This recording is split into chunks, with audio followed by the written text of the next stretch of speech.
بسم اللہ الرحمن الرحیم۔ السلام علیکم ناظرین، گزارش ہے کہ میرے چینل کو سبسکرائب کر کے آل کا آپشن سلیکٹ کریں۔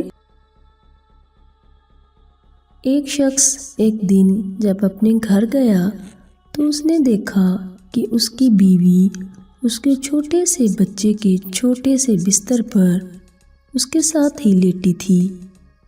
وہ شخص حیران ہوا اور بولا کہ اگر آرام کرنا ہے تو اپنے بستر پر لیٹ جاتی، یہاں تو اور ہی تھک گئی ہوگی۔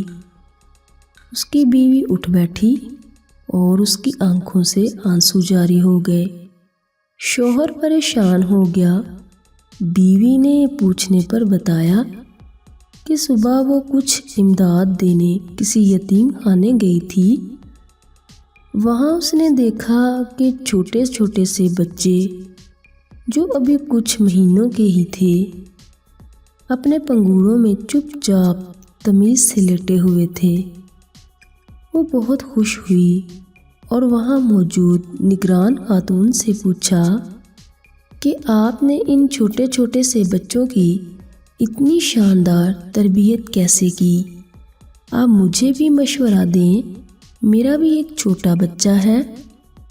اس نگران خاتون نے جواب دیا کہ ہم دعا کریں گے کہ آپ کا بچہ کبھی تمیزدار نہ ہو اور خدا اس کے لیے آپ لوگوں کو زندہ رکھے۔ یہ بچے جب یہاں آتے ہیں تو شروع کے دنوں میں بھوک لگنے پر اور ڈائپر خراب ہونے پر روتے ہیں، مگر ہمارا عملہ اتنا نہیں کہ بچوں کو انفرادی توجہ دے سکیں، تو ہم انہیں رونے دیتے ہیں۔ کچھ ہی دنوں میں انہیں عادت ہو جاتی ہے کہ یہاں ان کے رونے سے ان کی حاجت روائی نہیں ہوگی، کھانا ہو یا ڈائپر تبدیل کرنا۔ ہنگامی صورتحال کے علاوہ ہر چیز مقررہ وقت پر ہی انجام پاتی ہے۔ جب وہ یہ بات سمجھ لیتے ہیں تو ان کا رونا کبھی کم اور عموماً بالکل ختم ہو جاتا ہے۔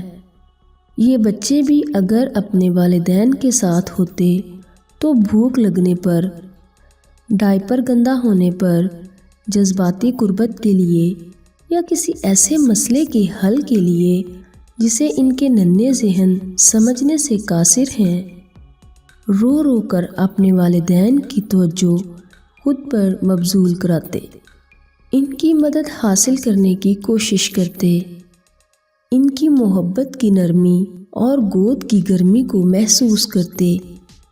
مگر کیونکہ ایسا نہیں ہے اور ہم خود بہت مجبور ہیں تو ہم انہیں رونے دیتے ہیں۔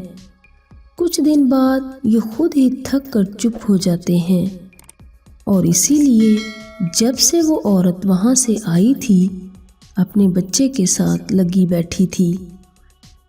اللہ ہر اولاد پر اس کے والدین کا سایہ سلامت رکھے، آمین ثم آمین۔